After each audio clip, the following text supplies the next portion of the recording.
Pumunta nga pala ako mga kaistorya kasama ang kaibigan ko doon sa kadiwa ng Pangulo sa Malacanang. Meron po ito simula ngayon hanggang bukas December 2 and 3. At alam nyo ba, nakabili po ako dito ng napakamurang genuine leather po na sapatos at tsinelas.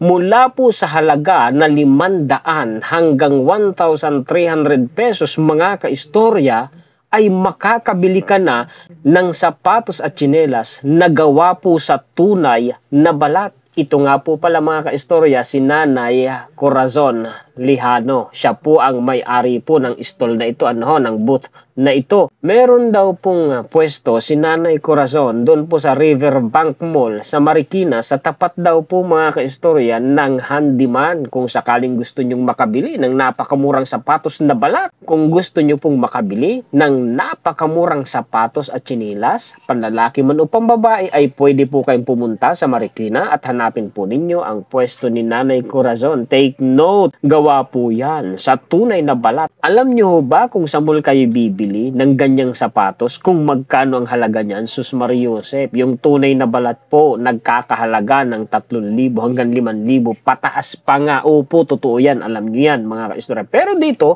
sa Made in Marikina po na sapatos na siya noong ini-endorso po ni Madam Imelda Marcos mga kaistorya, at kanyang ipinagmamalaki, suot-suot pa nga po niya sa kanya pong mga pakikipagdiplomasya at pagbibisita sa iba't ibang bansa. Yun hong kanyang mga sapatos at sandalyas na Made in Marikina, napakamura po. Sabi nga, tangkilikin ang sariling ati. Ang ginawa ko mga kaistorya, nag-ikot-ikot pa po ako dahil gusto ko talagang makabili. May nakita ako, nagkukumpulan po ng mga pulis. Tinanong ko pa nga kung pwede ko silang videohin. Tumanggi, ayaw yatang makita yung kapugian po nila sa social media. Hindi ko na pinilit.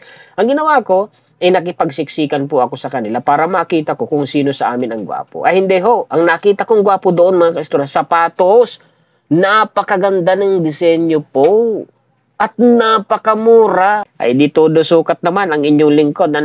Paposing-posing pa, at nang nagkasundo kami nung sapatos, di binayaran ko na. Hindi pa ako nakuntinto mga kaistorya. Nag-ikot-ikot pa ulit ako mga kaistorya. Sus, mahilo halos ako sa haba po ng mga booth. Napakahaba po ng mga booth ng kadiwa ng Pangulo dyan sa Malacanang, mula po sa tapat ng Gate 6 hanggang doon po sa Gate 7. Hanggang December 3 lang po ito hanggang linggo lang po ito mga kaistorya. Kaya samantalahin na po ninyo. Nakita ko nga po pala dito mga kaistorya sa tindahan ng mga bag na gawa mismo ng sariling kamay at hindi makina. Kung di ako nagkakamali.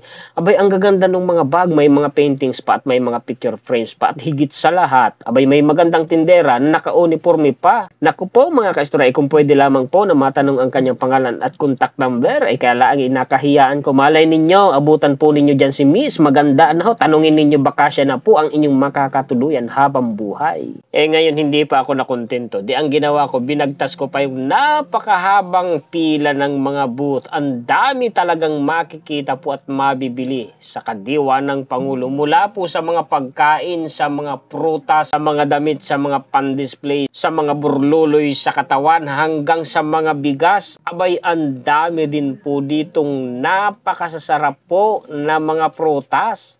Hindi nga ako nakatiis nung naamoy ko po yung durian. Abay, akalain mong napakabango pala ng prutas na ito. Ngayon lamang po ako nakalapit ng personal sa ganitong klase ng prutas. Di ako naman, ang ginawa ko, bumili ka agad ako. Nagpapak ako ng durian at saka po ng suha. Kung pwede lang, sa booth po na ito, dito na ako tumira mga kaistorya, para maganda po ang akin pong tulog at maganda ang gising ko sa umaga dahil sa napakabangong amoy ng durian. Samantalahin nyo na, punta na kayo mga kaistorya hanggang December 3 na lamang po ito. Gusto ko nga po sana mga kaistorya ay mag-interview ng mga taong namimili po dito sa kadiwa ng Pangulo. Kaya lang, mayroon po doong nagpapatugtog ng napakalakas na takot ako na baka ako ay makopyright. Kaya ang minarapat ko na ako ay mag-voice over na lamang. Muli ako po si Juan Historiador, ang tagakwento ng totoong istorya ng kasaysayan na nagmamalasakit sa kapwa ko Pilipino at nagmamahal sa bayang ito, ang bansa nga Pilipinas.